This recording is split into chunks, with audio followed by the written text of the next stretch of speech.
welcome to Storytime with Sugar. Today we're reading The Berenstain Bears Forget Their Manners. There was trouble in the big tree house down a sunny road deep in bear country. Trouble with manners. The bear family's trouble with manners was that they forgot them. At first, it was just an occasional please or thank you that was forgotten. Then there was a rude push without an excuse me. Then a reach across the table instead of a please pass the broccoli.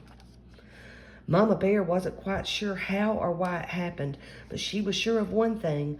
Whatever the reason, the Bear family had become a pushing, shoving, name-calling, ill-mannered mess. At the table, it was even worse. They were a grabbing, mouth-stuffing, food-fighting, kicking under the table super mess.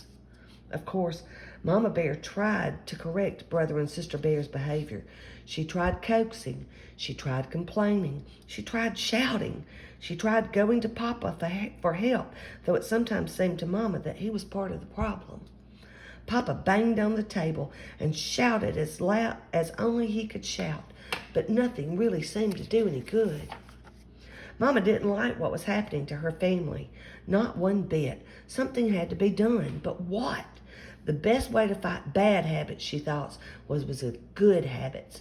Then she thought of a plan. She got a big piece of cardboard and a marker. At the top, she wrote, "The Bear Family Politeness Plan." When the plan was finished, she called a family meeting and showed it to Papa and the cubs. It certainly got the Bear family's attention.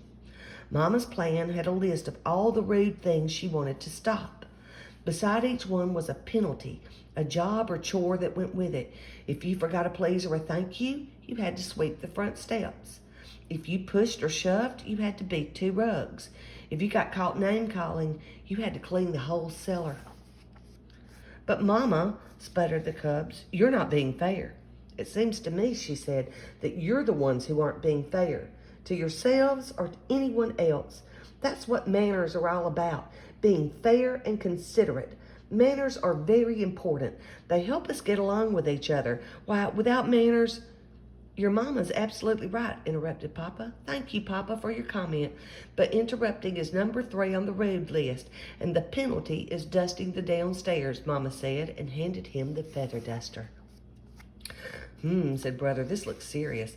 I think we'd better come up with a plan of our own, or we're going to be doing a lot of extra chores." "What sort of plan?" asked Sister. "Well," he said, "instead of just being polite, we'll be super polite. We'll please and thank you so much that Mama will get fed up and call the whole thing off." "Yes," said Sister, "we'll be so polite she won't be able to stand it." They put the plan into action. They were super polite.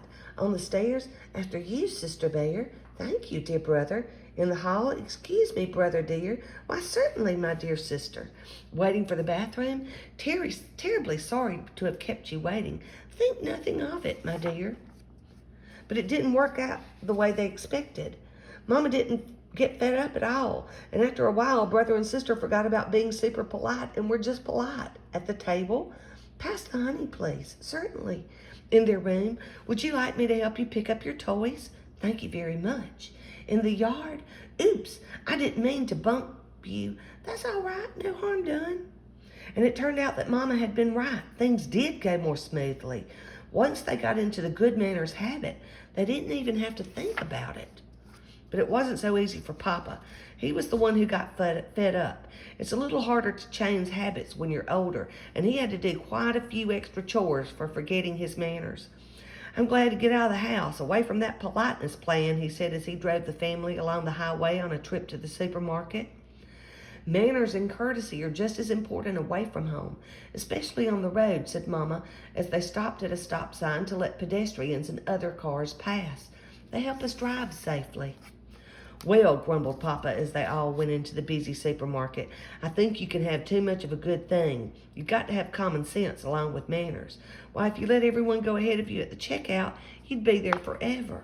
And sometimes you have to interrupt." "Excuse me, madam," he interrupted a shopper, "but I believe you have a leaking bottle in your cart." The shopper thanked him for his help. "You see," he said, driving home, "there's more to life than remembering your manners. Besides, manners are all right for cubs and mama bears." Bonk! But we Papa Bears have other things to think about. At that moment, the car in front stopped suddenly and Papa bumped into it. He was furious. "Why, that pin-headed fiddle brain," he snarled. "Name calling," reminded Sister. The penalty for name calling was cleaning the whole cellar, so Papa gritted his teeth and remembered his manners. And a good thing, too, because climbing out of the other car was the biggest, angriest bear he had ever seen. But when the angry bear saw how polite Papa was, he remembered his manners, too. He explained that he had stopped short because a mama duck and her ducklings had crossed in front of him. Then he and Papa Bear looked at their bumpers and saw that no harm had been done. "As I was saying," said Papa as they continued on their way, "it's very important for us to remember our manners at all times. And I want to thank you, Sister, for reminding me to remember mine." "You're very welcome, I'm sure," said Sister Bear politely.